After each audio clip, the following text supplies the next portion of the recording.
Hello అండి, అందరికీ నమస్కారం. వెల్కమ్ టు మై ఛానల్ అండి. ఇవాళ నేను శ్రీమద్ భగవద్గీత పంచదశ అధ్యాయ మహత్యమును వివరించబోతున్నాను. వీడియోలోకి వెళ్ళే ముందు ఒక రిక్వెస్ట్ అండి. నా వీడియో మీకు నచ్చినట్లయితే ఒక లైక్, షేర్ అండ్ సబ్స్క్రైబ్ చేసుకోండి. Thank you so much for watching. వీడియోలోకి వెళ్దాం ఇప్పుడు. ఓం శ్రీ పరమాత్మనే నమః. శ్రీమాత్రే నమః.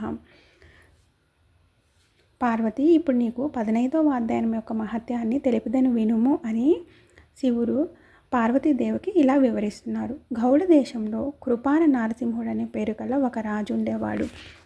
అతని ఖడ్గధాటికి యుద్ధంలో దేవతలు కూడా తలవంచేవారు. అతని సేనాపతి పేరు మెరుండు. అతడు శాస్త్ర విద్యలలో నిధి, ప్రచండ బలశాలి. ఒక సమయంలో అతడు పాపలోచన పరుడై రాజకుమారుల సహితంగా రాజును వధించి తానే రాజ్యమేలాలనుకున్నాడు. ఈ ఆలోచన వచ్చిన కొద్ది కాలానికే అతడు కలరా వ్యాధితో మరణించాడు. కొద్ది రోజులకే ఆ పాపాత్ముడు తన పూర్వజన్మ కర్మ ఫలితంగా ఒక తేజశాలి అయిన గుర్రమై పుట్టాడు. ఆ గుర్రం చక్కని లక్షణాలతో ఉంది. అశ్వలక్షణాలు బాగా తెలుసుకున్న వైశ్యకుమారుడొకడు దాన్ని మూల్యం చెల్లించి కొన్నాడు. మొత్తం మీద దాన్ని రాజధానికి తీసుకొని వచ్చాడు. దాన్ని రాజుగారికి విక్రయించాలని తెచ్చాడు.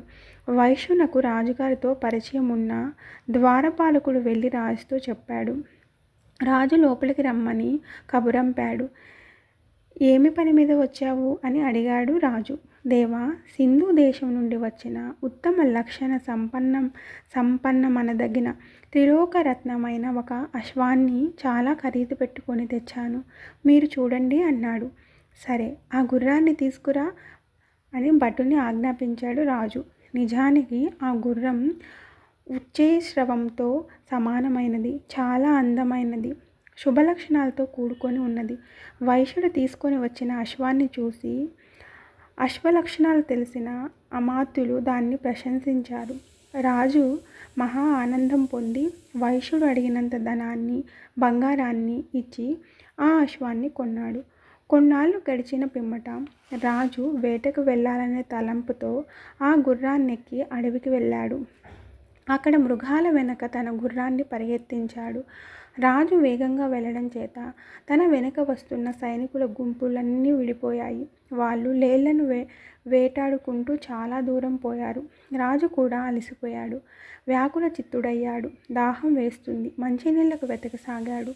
గుర్రాన్ని ఒక చెట్టు కొమ్మ కట్టి మంచినీరు త్రాగి ఒక చెట్టు కింద వేదికపై కూర్చున్నాడు. ఇంతలో ఎక్కడి నుండి వచ్చిందో ఒక ఆకు గాలికి ఎగిరి వచ్చి అతడు కూర్చున్న గట్టుపై పడింది. దానిపై ఏదో వ్రాయబడి ఉన్నట్లు గ్రహించి తీసి రాజు పైకి చదివాడు. అది భగవద్గీత 15వ అధ్యాయంలోని ఒక శ్లోకంలోని సగభాగం. ఆ శ్లోక భాగాన్ని విన్నంతనే గుర్రం వెంటనే నేల మీద పడిపోయింది. వెంటనే రాజు అక్కడకు వచ్చాడు. ఆ గుర్రం తన ప్రస్తుత జన్మను విడిచి దాని ఆత్మ ఒక దివ్య విమానాన్ని అధిరోహించి స్వర్గలోకానికి వెళ్ళిపోయింది. రాజు చేసేదేమీ లేక నెమ్మదిగా దగ్గరున్న ఒక కొండపైకెక్కాడు. అక్కడ కొంచెం దూరంలో ఒక ముని ఆశ్రమం కనిపించింది. అక్కడ నాగకేసరాలు, అరటి, మామిడి, కొబ్బరి మొదలైన ఫలవృక్షాలు సమృద్ధిగా ఉన్నాయి. ఆశ్రమం లోపల ముని కూర్చొని ఉన్నాడు. ఆయనకు సంసారిక బంధాలేవీ లేవు. రాజు ఆయనకు భక్తితో ప్రణమిల్లి, ఆర్య, నా గుర్రం కొంతసేపటి క్రితమే స్వర్గలోకానికి వెళ్ళిపోయింది. కారణం ఏమిటో దయచేసి చెప్పండి అని అడిగాడు. త్రికాలదర్శి, మంత్రవేత్త, మహాపురుష శ్రేష్ఠుడు అయిన విష్ణుశర్మ అను పేరుగల మహర్షి రాజా పూర్వకాలంలో నీ వద్ద ఒక సేనాపతి ఉండేవాడు. అతని పేరు మెరుండు కదా. అతడు నీ పుత్రులతో సహా నిన్ను మట్టుపెట్టి స్వయంగా రాజ్యాన్ని పాలించాలని భావించాడు. ఇంతలో అతని కలరా వ్యాధి సోకి అతడు మరణించాడు కదా. ఆ పాపం వలనే అతడు అశ్వమై పుట్టి మరలా నీ వద్దకు చేరాడు. నీవు ఈ రోజున పత్రం మీద వ్రాసి ఉన్నది చదివావు కదా. అదేమనుకున్నావు? భగవద్గీత 15వ అధ్యాయం పురుషోత్తమ యోగంలోని ఒక శ్లోక పదం. నీ ముఖతః వచ్చిన ఆ గీతావాక్యం విన్న వెంటనే వానికి మోక్షం కలిగి విష్ణు సాయుధ్యం పొందాడు అని చెప్పాడు మహర్షి. తదనంతరం రాజుగారిని వెతుక్కుంటూ అక్కడకు చేరిన పరివారం అంతా ఈ వృత్తాంతాన్ని విన్నారు. వారందరితో సహా రాజు మునికి ప్రణమిల్లి ఆశీస్సులు పొంది ఆ పత్రఖండాన్ని తన వెంట పెట్టుకొని నగరం చేరుకున్నాడు. అప్పటి నుండి ప్రతిరోజు ఆ పత్రంలోని పదాన్ని భక్తి విశ్వాసాలతో జపింపసాగాడు.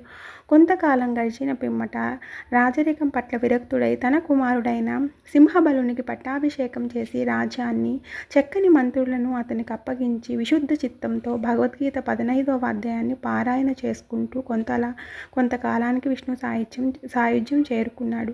ఇది భగవద్గీత పంచాదశ అధ్యాయ మహత్యము. దీన్ని విష్ణుమూర్తి లక్ష్మీదేవికిని, పరమశివుడు పార్వతీదేవికిని వివరించారు.